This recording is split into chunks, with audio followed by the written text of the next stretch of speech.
Hello and welcome to the Wicked Things podcast.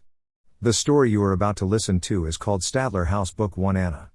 After a near-death experience changes a young orphan child's life forever, the benevolent Dr. Stadler uses his bleeding-edge therapy to help her and other children at his group home return to a life of normalcy. This short story brings to life the challenges faced by trying to help one small group of children survive their common pasts. Rodney nearly froze to death but watched as his sister was taken. Julie, almost successful in her final attempt to end her life but was plucked from the moment of death. Tyler, a teen substance abuser, was saved by emergency room doctors after overdosing. Anna, a young orphan who narrowly survived her brush with death due to a house fire. John felt the jaws of his uncle's feral dogs around his throat but was saved from death by paramedics. Emily, the only child who has never had a brush with death. What do all of the residents of the Stadler group home truly have in common? The answer will shock and terrify you. The paintings and furniture of the Stadler house's dining room does its best to conceal a dark and foreboding history.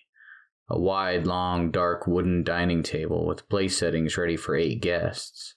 Resting near the center of the great dining table is a massive silver candelabra, bathing the room in a warm yellow glow.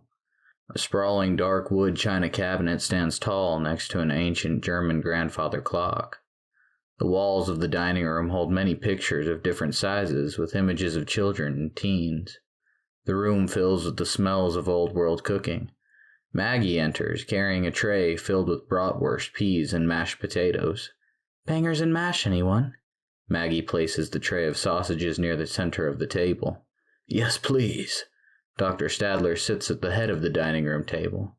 Several children enter, sitting in their assigned spaces at the great table. Maggie leaves the room, re-entering the kitchen. Rodney leans in close to Dr. Stadler. "I want to get a job.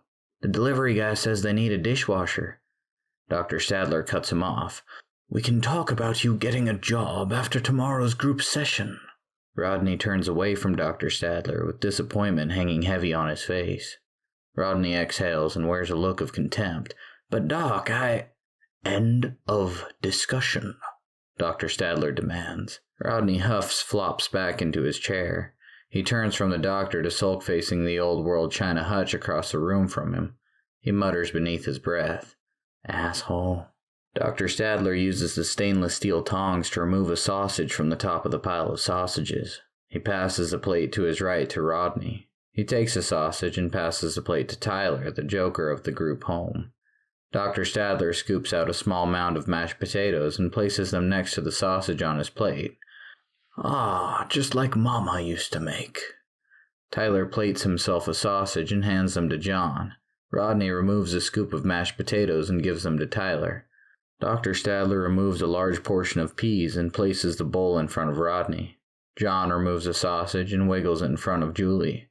Maggie's delicate brow furrows, scowling at John's childish actions. "Do you want to lose another week's privileges?" John rolls his eyes at her remark and shakes his head in resentment of her authority. He accepts his momentary defeat. "Sorry, Julie." Julie and Emily sit quietly, watching the tension rise between Rodney and the doctor. Tyler and John make fun of Rodney, clucking like chickens and flapping their arms. Maggie glares at the troublesome duo at the foot of the great table. "Tyler, John, I think we've heard just about enough out of the two of you." Tyler and John laugh at Rodney and the doctor. Julie and Emily shake their head and sigh, placing their cloth napkins across their laps. Anna enters the room. Emily pulls out the empty chair next to her. "You can sit over here, next to me, Anna." John jabs Tyler with his elbow and points at Emily. "Looks like Emily's got herself another girlfriend." Julie places a sausage on her plate. Emily and Anna split a sausage between themselves. Maggie sits next to Dr. Stadler. She looks at his near-empty plate. "I'll make more next time." Dr. Stadler wipes his mouth, pointing his fork at Anna. "Everyone, this is Anna. I expect you to get to know her. She will be with us here for a while." The room goes silent, and anticipation builds for Dr. Stadler's imminent declaration. Maggie interrupts him before he can begin. "Be sure to introduce yourselves." Emily helps Anna into her chair and pushes it in. "Can I go first?" Tyler chuckles. "Looks like love at first sight." John, Tyler, and Rodney burst into laughter. Dr. Stadler stares them down. "That's about enough, don't you think? Why don't we give the others a chance to introduce themselves to her? Dr. Stadler motions for Emily to sit back down. Emily folds her arms across her chest and huffs. Dr. Stadler gestures for Julie to introduce herself. Julie takes a large draw from her glass of milk. She turns to face Anna, holding a look of contempt on her face. Her eyes dart to Emily and then back to Anna. "Watch your things. Emily is the residential klepto." "That is enough," Maggie scolds Julie's comment. Dr. Stadler's disapproval weighs heavy on his furrowed brow at Julie. "That's one day's loss of privileges." "You're the one who wanted me to talk," Julie scoffs. "Do you want to try for a second?" Dr. Stadler nearly growls. Tyler points at Emily with his fork, a piece of sausage dangling from it. "Stay out of my room." "Tyler!" Dr. Stadler growls his growl at Tyler, but his disappointment with the children is obvious. John grins devilishly. "You told us to set boundaries. Telling the thief," Dr. Stadler seems a volcano ready to blow. "I said you each need to learn your boundaries and set goals." Tyler shoves food into his mouth. "Close enough, if you ask me." Dr. Stadler shakes, shame taking the place of his obvious disappointment in the children's actions and responses. John returns his attention to Anna and gestures to himself. "I'm John. Welcome to the Stadler Nut House."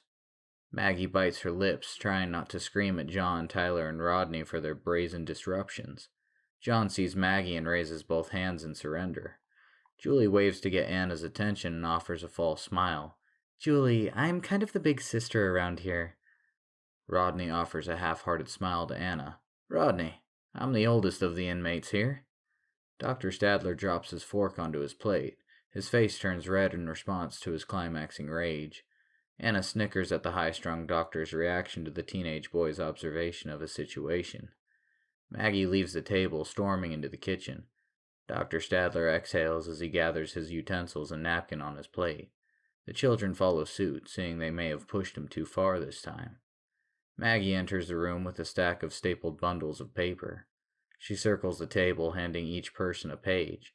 Dr. Stadler studies each child's reactions and says, "I think we need to go over the house rules once more for each of you." Everyone but Anna groans, preparing for the nightly reading of the group home's rules aloud.